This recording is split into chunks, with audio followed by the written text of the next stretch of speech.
आज हम लोग बात करेंगे projectile fired parallel to the horizontal.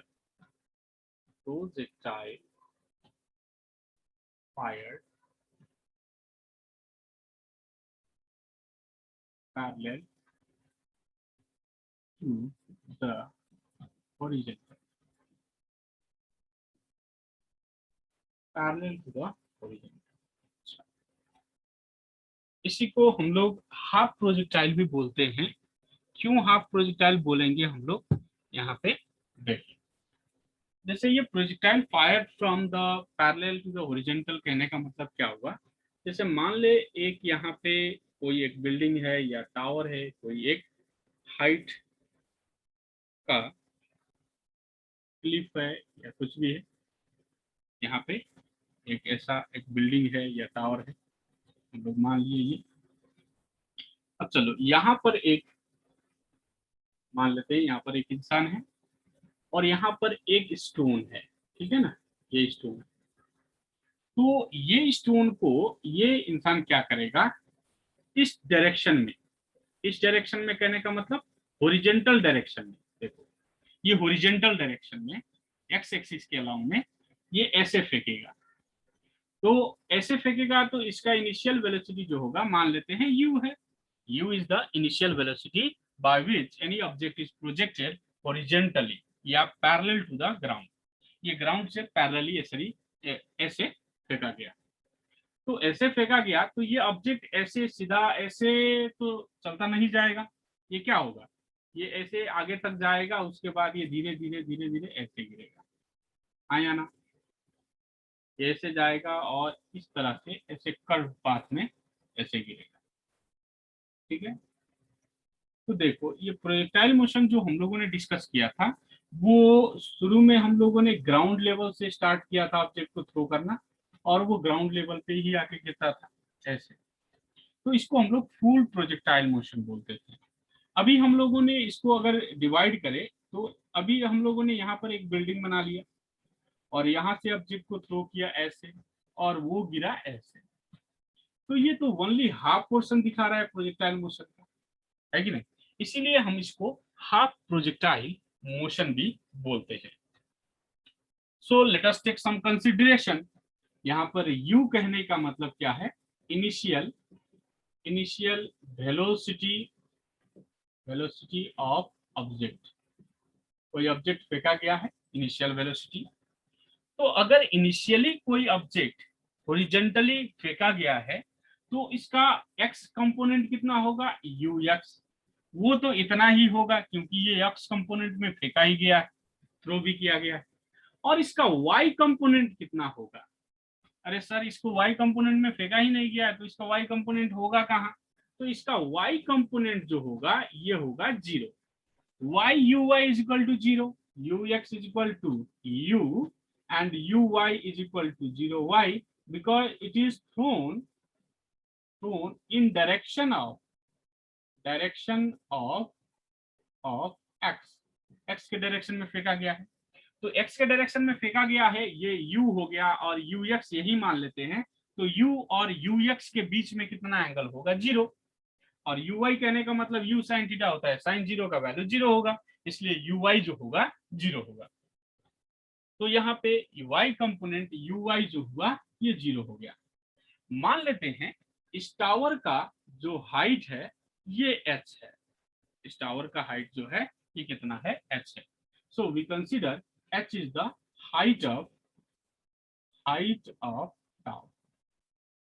Tower बोल दे या कोई भी क्लिफ हो या कोई बिल्डिंग हो या कुछ भी हो, लेकिन जहां से हम लोग फेंक रहे हैं इसको, जहां से हम लोग थ्रो कर रहे हैं उसका हाइट हो गया ग्राउंड लेवल से।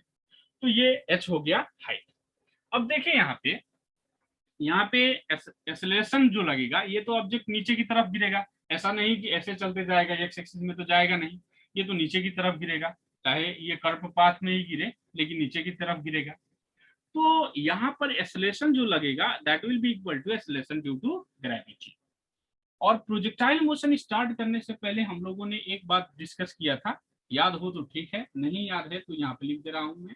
एक्स एक्सिस के अलोंग में जो होगा, एक्स एक्सिस के अलोंग में भी जो होगा हमेशा कांस्टेंट होगा।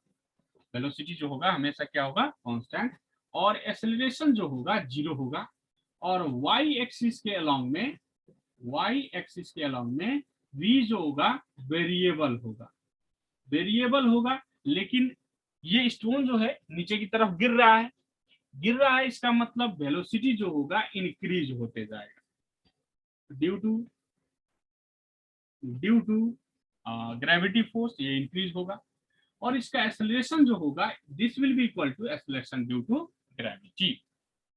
ये हम लोगों का सपोजिशन। मैंने बोला था प्रोजेक्टाइल मोशन पढ़ना है तो ये 2 पॉइंट तुमको दिमाग में रखना होगा किसी भी सिचुएशन में। तो देखिए यहाँ पे ये ऑब्जेक्ट ऐसे आएगा, ये ऐसे गिरते गया, ऐसे गिरा, इस पॉइंट पे आया, फिर इस पॉइंट पे आया, ऐसे गिरा ग्राउंड पे। तो ग्राउंड पे तो कभी भी वर्टिकली ऐसे नहीं गिरेगा, ये तो गिरेगा कैसे, थोड़ा इंक्लाइंड होके गिरेगा ऐसे। तो v is the velocity by which it hits the ground. ये कितना वेलोसिटी से ये हिट कर रहा है, that will be the v। ठीक है।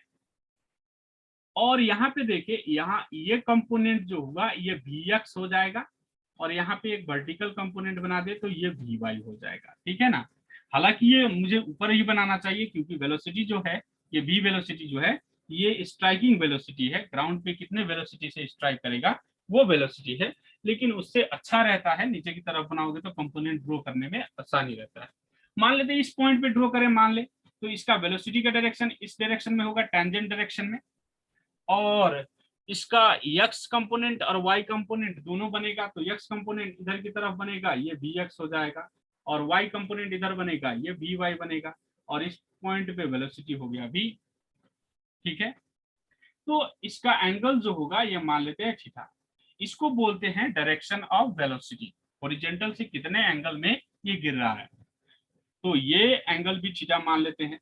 यहाँ पर कितने एंगल से गिरा है, कितने एंगल से स्ट्राइक किया है, इसका वेलोसिटी कितना होगा, ये हम लोग डिस्कस करेंगे। और जो टावर से यहां से लेकर यहां तक का जो डिस्टेंस है, this is called horizontal range. As you know that if you have studied the full projectile motion, यदि तुम लोगों ने फुल प्रोजेक्टाइल मोशन पढ़ा नहीं है तो ये वीडियो अपलोडेड है प्रोजेक्टाइल मोशन, मैंने लिंक भी पठा दिया है, तो वहां पर देख लेना। फुल प्रोजेक्टाइल मोशन का डिस्कशन हम लोगों ने बहुत ही डिटेल में वहां पर किया था। तो हाफ प्रोजेक्टाइल मोशन में भी यहाँ पर ये हॉरिजॉन्टल रेंज मानेंगे, ये हॉरिजॉन्टल रेंज r हो गया। अच्छा, उसके बाद यहां से लेकर मान लेते हैं यहां से थ्रो किया है किसी ऑब्जेक्ट को, ये ऑब्जेक्ट यहां से यहां गिरा, तो टोटल टाइम जो लगा इसको हम लोग बोलते हैं कैपिटल टी, या टाइम ऑफ फ्लाइट बोलते हैं। T will be, capital T will be what, time of flight बोला जाए, इसके लिए तो यही टाइम ऑफ फ्लाइट हो गया। और आर कहने का मतलब रेंज या हॉरिजॉन्टल रेंज बोले। तो देखिए यहाँ पे एक चीज और समझ लें, ये ऑब्जेक्ट को फेंका गया है हॉरिजॉन्टल एक्सिस में या एक्स एक्सिस के अलॉन्ग में, तो इसके पास y कंपोनेंट अभी कितना है, 0 है, y कंपोनेंट है नहीं। ये ऐसे गिरा, इस पॉइंट पे आया, तो इस पॉइंट पे आया तो थोड़ा सा y कंपोनेंट बना, इस पॉइंट पे आया थोड़ा और y कंपोनेंट का वेलोसिटी बढ़ा, इस पॉइंट पे आया velocity of y component increases, इस पॉइंट पे आया velocity of y component further increases. तो देखो यहाँ पे ये जब नीचे गिर रहा है ना, तो यहाँ पे एक्स एक्सिस का वेलोसिटी जो होगा, एक्स एक्सिस के अलोंग में वेलोसिटी जो होगा वो कांस्टेंट रहेगा, लेकिन वाई एक्सिस के अलोंग में वेलोसिटी जो होगा वो इस पॉइंट से इस पॉइंट पे आएगा, इस पॉइंट से इस पॉइंट पे आएगा, इस पॉइंट से इस पॉइंट पे आएगा। तो ये जितना नीचे आएगा उतना ही वेलोसिटी क्या होते जाएगा, इंक्रीज होते जाएगा। So the velocity along the y-axis in projectile motion increases during the half projectile motion or projectile fired from parallel. तो अभी हम लोग बात करेंगे इक्वेशन ऑफ मोशन के लिए। तो यहाँ पे देखिए अलोंग एक्स एक्सिस अगर बात करें, अलोंग एक्स एक्सिस अगर हम लोग बात करें, अगर अलोंग एक्स एक्सिस बात करें तो एक्स एक्सिस में कितना डिस्टेंस ट्रेवल है, r।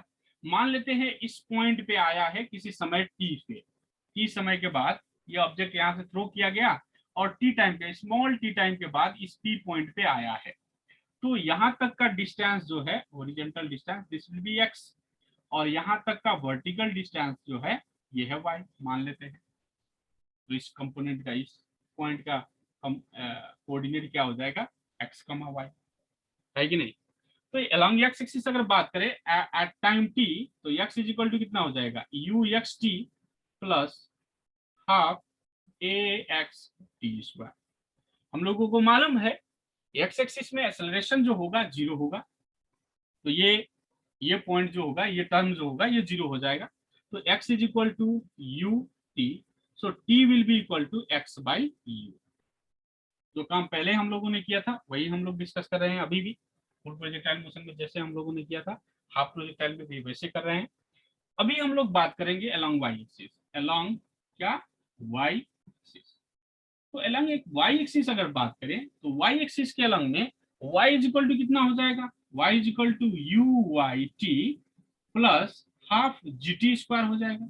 हालांकि ये नीचे गिर रहा है तो g का वैल्यू प्लस होगा, तो यहाँ पे यू वाई जो होगा, यू वाई ये सिचुएशन में कितना है, zero. So y is equal to zero plus g by two t square. तो y इज इक्वल टू कितना हो जाएगा, 1/2 और g और t जिस समय में, जिस टाइम पे ये x डिस्टेंस ट्रेवल किया है x एक्सिस में, उसी टाइम पे y डिस्टेंस ट्रेवल, अच्छा ये y नहीं, यहाँ पे y नहीं बनाते हैं, मान लेते हैं ये y है, ठीक है, ये y है, ऊपर से गिर रहा है नीचे, तो यहाँ पे y डिस्टेंस उतने ही टाइम में गिरा, तो यहाँ पे y जो है, सॉरी t जो है x बाई यू हो जाएगा, और इसका स्क्वायर, तो y इज इक्वल टू कितना हो जाएगा, 1/2 g by you square into x square. This equation is similar to the equation of parabola kx square, y is equal to kx square। ये parabola का इक्वेशन है, इसीलिए हम लोग बोल सकते हैं कि हाफ प्रोजेक्टाइल मोशन अगर कहीं पे हो तो उसका पाथ ऑफ ट्रैजेक्टरी, और पाथ कैसा पाथ कवर करेगा, सीधे जाएगा या सीधे नीचे गिरेगा या कैसा पाथ कवर करेगा, तो ये कैसा पाथ होगा, पैराबोलिक पाथ होगा, ठीक है। तो पैराबोलिक पाथ होगा, जैसे हम लोग एक एग्जांपल भी यहाँ पर हम लोग डिस्कस करने वाले हैं आज, लेकिन थोड़ा कैलकुलेशन कर ले उसके बाद हम लोग एग्जांपल भी सेटअप करते हैं। ये याद रखना है हम लोगों को कि प्रोजेक्टाइल मोशन में कोई किसी भी ऑब्जेक्ट, कोई भी ऑब्जेक्ट अगर प्रोजेक्टाइल मोशन में है, चाहे वो हाफ प्रोजेक्टाइल मोशन में हो या चाहे वो फुल प्रोजेक्टाइल मोशन में हो, उसका पाथ ऑफ ट्रैजेक्टरी जो होगा कैसा होगा, पैराबोलिक पाथ होगा, ठीक है। अभी हम लोग यहाँ पे निकालेंगे, मान लेते हैं टाइम ऑफ फ्लाइट निकालना है, कितना time of flight, time of flight, ठीक है, कितने समय के बाद गिरेगा, इस पॉइंट से इस पॉइंट पे कितने समय के बाद गिरेगा। तो टाइम ऑफ फ्लाइट अगर हम लोगों को निकालना है तो यहाँ से यहाँ तक गिरने का मतलब हो गया ऊपर से नीचे गिर रहा है, तो y में डिस्टेंस ट्रेवल है, तो y में डिस्टेंस ट्रेवल कितना लिख सकते हैं बोलो तो, y इज इक्वल टू कितना हो जाएगा, u y t plus half g t square लिख सकते हैं क्या। अब ये टोटल टाइम हो जाएगा, और देखो यहां से यहां तक गिरा तो वर्टिकल डिस्टेंस ट्रेवल कितना हो जाएगा, h। तो ये y की जगह पे हम लोग क्या h लिख सकते हैं, समझ आ रहा है। देखो यहाँ पे यहाँ तक आया था तो यहाँ का डिस्टेंस ट्रेवल y, अब ये तो गिर गया यहाँ तक, तो टोटल डिस्टेंस ट्रेवल कितना हो गया, टोटल हाइट, तो ये h हो गया, तो h is equal to u t plus half g t square, और यू वाई जो है यहाँ पे जीरो है, तो ये कंपोनेंट जीरो हो जाएगा, तो h इज इक्वल टू कितना हो जाएगा, 1/2 जी t square. So time of flight का वैल्यू कितना हो जाएगा, 2h इधर हो गया, 2h, ये g नीचे जाएगा डिवाइड हो जाएगा और ये स्क्वायर, तो square root of 2h by G. तो यहाँ पर एक दो पॉइंट हम लोगों ने निकाला, एक तो हम लोगों ने क्या निकाला कि हाफ प्रोजेक्टाइल मोशन का पाथ जो होगा पैराबोलिक होगा, दूसरा हम लोगों ने क्या पॉइंट निकाला, यहाँ पे टाइम ऑफ फ्लाइट जो होगा कितना होगा, 2h बाई जी होगा, ठीक है। अब अगर निकालना हो हमको हॉरिजॉन्टल रेंज कितना होगा, रेंज कितना होगा भाई, range will be equal to, तो रेंज कहने का मतलब एक्स एक्सिस में डिस्टेंस ट्रेवल है, तो यहाँ तक, यहाँ से इस पॉइंट से लेकर इस पॉइंट तक आने में जितना टाइम लगेगा, यहाँ से यहाँ तक जाने में उतना ही टाइम है, तो टाइम ऑफ फ्लाइट जो होगा वही होगा। और हॉरिजॉन्टल रेंज का बात करें तो you x into T plus half A x into T square लिख सकते हैं क्या, तो ये ए एक्स तो होगा जीरो, तो ये टर्म 0 हो जाएगा। और यहाँ पे range is equal to R मान लेते हैं, तो यू एक्स तो होगा यू, और टी टाइम ऑफ फ्लाइट कितना होगा 2h/g। तो u इंटू 2h/g, ये फॉर्मूला हो गया रेंज का। तो हम लोगों ने तीन चीजें यहाँ पे डिस्कस किया, एक तो पाथ निकाला, एक टाइम ऑफ फ्लाइट निकाला, और एक हॉरिजॉन्टल रेंज हम लोगों ने निकाला। तो मैं यहाँ पे लिख दे रहा हूँ तीनों पॉइंट को, फिर मैं मिटा दूंगा यहाँ पे। एक तो पैराबोलिक पाथ हो गया, पैराबोलिक पाथ हो गया। दूसरा time of flight is equal to square root of 2h/g हो गया। और रेंज इज इक्वल टू कितना हो गया u into square root of 2h/g हो। ठीक, चलो अब इसको मिटाते हैं, यहाँ पे मिटा दूं मैं, इसको नोट कर लिया। चलो इसको मिटाते हैं, 1 2 3, इसको मिटाते हैं। कभी कभार क्या होता क्या है, कभी कभार यहाँ पे कुछ सवाल होते हैं, कुछ क्वेश्चंस होते हैं। बोलता है कितने वेलोसिटी से, कितने वेलोसिटी से ये स्टोन जो होगा ग्राउंड को स्ट्राइक करेगा, और कितने एंगल से, ये एंगल भी निकालने को बोलेगा, और इस वेलोसिटी का मैग्नीट्यूड भी बोलेगा। ठीक है ना। तो मैग्नीट्यूड निकालने के लिए और डायरेक्शन निकालने के लिए, ये वेक्टर है तो इसका एक हम लोग पैरेललोग्राम बना देते हैं। यहाँ पे देखो, यहाँ पे तो पैरेललोग्राम बना दिया, तो ये एक बी वेक्टर है, देखो ना यहाँ पे ये बी वेक्टर है, इसका कंपोनेंट एक है बी एक्स और दूसरा क्या है बी वाई। इसको हम जोड़ के एक पैरेललोग्राम बना दिए, यहाँ पे एक पैरेललोग्राम बना दिए, तो ये पैरेललोग्राम बन गया, पैरेललोग्राम बन गया, ये थीटा हो गया। तो इस v का मैग्नीट्यूड अगर हम लोगों को निकालना है, मैग्नीट्यूड ऑफ v अगर निकालना है, तो v इज इक्वल टू कितना हो जाएगा square root of vx² plus vy²। Sir +2 vx/vy cos theta भी होगा।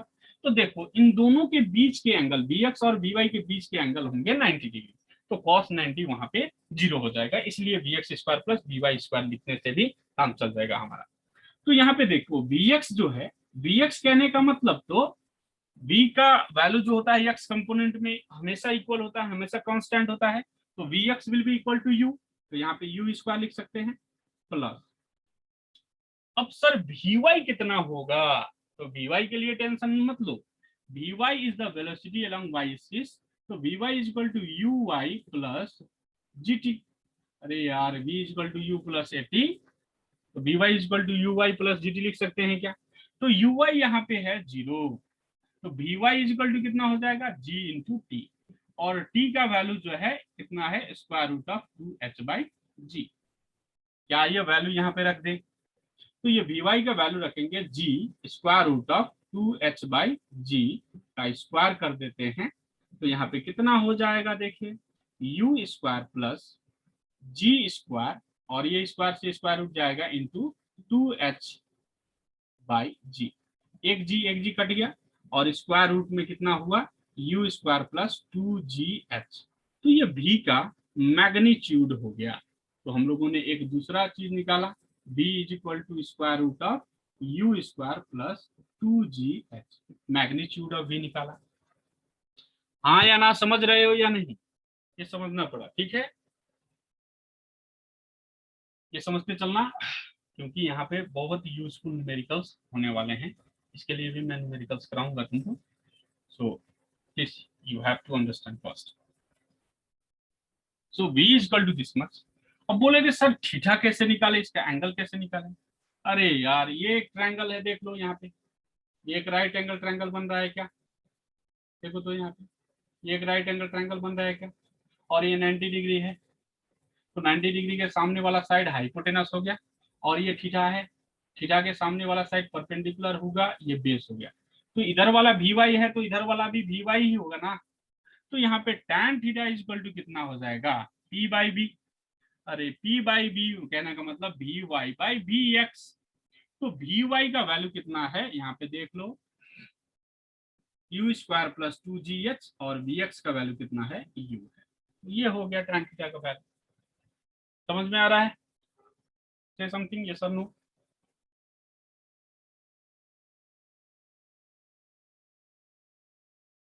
क्या हमको समझ आया ये formula derivation? Good, very good. तो इसको मिटाते हैं, पहले इसको नोट कर लो फटाफट।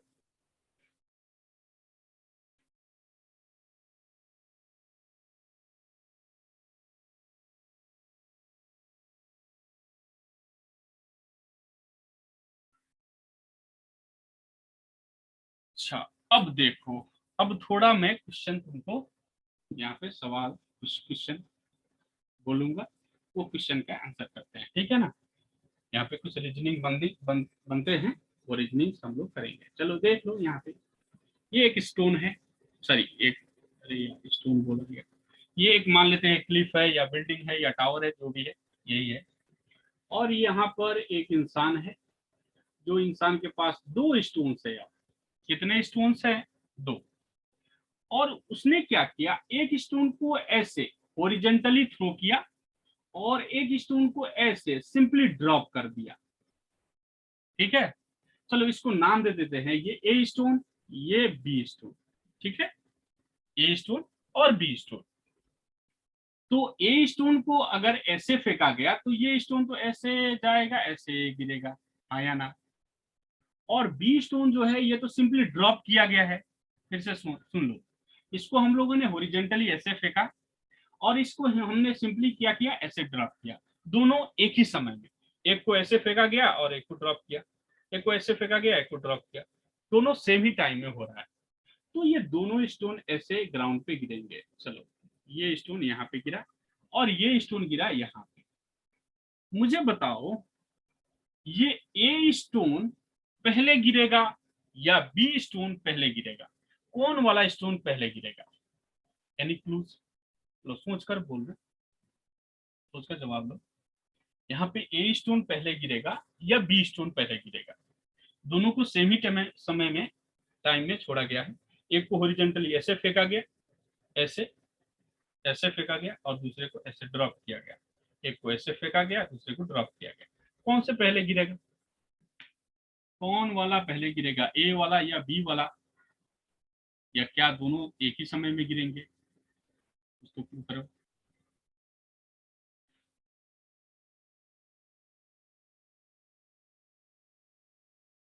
अच्छा, बी वाला गिरेगा। मैं सोच ही रहा था बी बोलोगे तुम लोग। सर बी वाला गिरेगा, अच्छा क्यों बी वाला गिरेगा? सर बी वाला को तो सीधे यहाँ से यहाँ तक आना है, इतना ही डिस्टेंस ट्रेवल करना है, ये तो ऐसे घूम के आएगा, तो फिर यहाँ पे गिरेगा, तो ए वाला तो ज्यादा टाइम लगाएगा। अच्छा, तो देख लेते हैं टाइम, इसको गिरने में, यहां से यहां तक आने में कितना टाइम लगेगा यार? तो टाइम हम लोगों ने कैलकुलेट किया है 2h/g, ये ए के लिए कितना टाइम लगेगा, और बी गिरने में कितना टाइम लगेगा? तो बी को सिंपली ड्रॉप किया गया है, तो u इक्वल टू 0। और हाइट कितना ट्रैवल किया बी ने भी हाइट h ही ट्रैवल किया है। तो क्या हम लोग लिख सकते हैं, h is equal to u t for b, t for b plus half g t for b square, लिख सकते हैं क्या? अरे यार ये तो सीधे गिर रहा है, तो सीधे तो इक्वेशन ऑफ मोशन लगा सकते हैं ना। तो यहाँ पे u जीरो है, तो h is equal to u, तो जीरो हो गया, ये पूरे टर्म जीरो। और प्लस कितना हो जाएगा, 1/2 जी टी बी स्क्वायर। सोचो सोचो क्या हुआ, t b square equal to कितना हो जाएगा, 2h/g। अब बताओ मुझे कौन पहले गिरा? तो बी का टाइम कितना आया, 2h/g। सर अब तो इसका टाइम और इसका टाइम, दोनों का टाइम तो इक्वल आ गया एक्सप्रेशन में। अब कौन पहले गिरेगा, सोच के बताना। तो दोनों का टाइम इक्वल है, तो दोनों इक्वल टाइम में गिरेगा। सर ये तो गलत हो गया, हम लोग प्रैक्टिकली करेंगे तो क्या सर सही में होगा? होगा, एकदम होगा, 100%। फिजिक्स कभी गलत नहीं होता। तो यहाँ पे देखो इक्वली गिरेगा। होता क्या है, यहाँ पे सिंपली तुम लोग ड्रॉप करोगे तो इसका वेलोसिटी होगा कम, लेकिन इसको तो ऐसे फेंके हो तुम लोग, तो इसका वेलोसिटी होगा ज्यादा, ये ज्यादा फास्ट में आएगा और ये स्लोली स्लोली गिरेगा, ठीक है? लेकिन दोनों के लिए टाइम सेम होगा और दोनों क्या होगा, सेम ही समय में गिरेगा। ये क्वेश्चन नंबर 1 हुआ। ये तुमको एमसीक्यू वगैरह में पूछ सकता है। एक को हम लोगों ने हॉरिजॉन्टली फायर किया, एक को ड्रॉप किया, तो कौन से पहले गिरेगा। तो बहुत सारे स्टूडेंट यहाँ पे, तुम ही नहीं बहुत सारे स्टूडेंट यहाँ पे हैं जो बी बोल देंगे फटाफट बिना सोचे समझे। तो यहाँ पे थोड़ा कैलकुलेशन देख लेना है, उसके बाद बोलना है, ठीक। चलो एक एक पायलट वाला एग्जांपल लेते हैं, ठीक है। चलो मान लेते हैं, मान लो भाई, मानने से घर से कुछ जाएगा नहीं, पैसा नहीं जाएगा। मान लेते हैं ये एक प्लेन है। चलो मान लेते हैं, मैंने पहले ही बोला है, मान लेते हैं ये एक क्या है, प्लेन है, एरोप्लेन है या जेट प्लेन है, ठीक है। अब इस प्लेन के पायलट को बोला गया जाओ दुश्मन वाला कैंप जो है यहाँ पे है, दुश्मन वाला कैंप जो है यहाँ पे है, यहाँ पे है, मान लेते हैं दुश्मन वाला। अरे इंडिया पाकिस्तान में लड़ाई हुआ, ये इंडिया का आर्मी हुआ, इंडियन आर्मी, और ये पाकिस्तानी, पाकिस्तानी तो नहीं बोल सकते हैं यार, बोल सकते हैं टेररिस्ट कैंप है, ठीक है। और इस आर्मी को बोला गया चलो इसको उड़ा के आओ, इस पायलट को बोला गया। तो उसने क्या किया, उसने बम लिया और बम लेके चला गया, पायलट उड़ाते उड़ाते गया और ये यहाँ पे ले आया, ये प्लेन को यहाँ पे ले आया और यहाँ से बम को ड्रॉप कर दिया, ड्रॉप कर दिया। अब मुझे बताओ क्या वो आर्मी क्लेवर था, क्या वो आर्मी सक्सेसफुल होगा, क्या ये कैंप उड़ेगा या नहीं उड़ेगा, सोच के बताना। क्या ये कैंप उड़ जाएगा, क्या इसको भ्रष्ट, क्वेश्चन समझे ना। एक आर्मी है जिन्होंने, जिसने क्या किया है, बम लिया है, ठीक है, और उस बम को उसको ड्रॉप करना है इस कैंप पे। और वो क्या किया, यहाँ से यहाँ तक आया और इसके सामने आने के बाद उसने क्या किया, ये ड्रॉप किया ऐसे, और ड्रॉप करने के बाद वो यहाँ से निकल गया, ऐसे निकलते गया और ड्रॉप कर दिया। क्या वो कैंप उड़ेगा, यस और नो, फास्ट, यस और नो।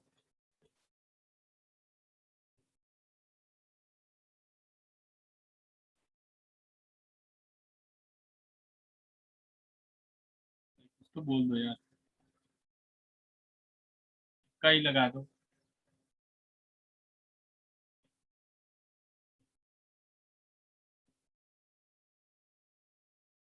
नो, अच्छा वेरी गुड। नो, क्यों नो, क्योंकि देखो यहाँ पे अगर ऐसे ड्रॉप किया गया, ऐसे ड्रॉप किया गया, तो देखो प्लेन तो इधर की तरफ जा रहा है, इसके पास कुछ वेलोसिटी है, और स्टोन को अगर ड्रॉप करोगे तो ये स्टोन के पास या ये बम के पास एक वेलोसिटी, प्लेन का भी वेलोसिटी है और एक ग्रेविटी का भी वेलोसिटी है। तो एक वेलोसिटी इधर की तरफ लग रहा है, ग्रेविटी के कारण से ये इधर की तरफ जाएगा। तो एक्चुअली ये दो वेलोसिटी के कारण ये ना इधर जाएगा ना ये इधर जाएगा, ये ऐसे ही गिरेगा प्रोजेक्टाइल मोशन। तो यहाँ पे गिरेगा, गिराना था यहाँ पे, गिर गया यहाँ पे, कितना चालाक था वो। तो ये पायलट क्या करेगा, देखो पायलट क्या करेगा, यहाँ आने से पहले ही, थोड़े डिस्टेंस पहले ही इसको क्या कर देगा, ड्रॉप कर देगा और ये इधर की तरफ चलेगा। वो इधर की तरफ चलेगा तो ये जो बम है ये यहाँ पे ड्रॉप किया, तो ये यहाँ पे ऐसे गिरेगा नहीं, ये कैसे जाएगा, इसके पास वेलोसिटी एक और भी है, ये वाला वेलोसिटी है, तो ये ऐसे जाएगा और यहाँ पे गिरेगा और इसको बूम। आई समझ में बात। So the pilot should drop the bomb before the camp, पहले ही, कैंप से पहले ही, थोड़े डिस्टेंस पहले ही इसको ड्रॉप करना पड़ेगा। वर्टिकली, वर्टिकली अगर आकर इसको ड्रॉप करेगा तो वो कैंप पे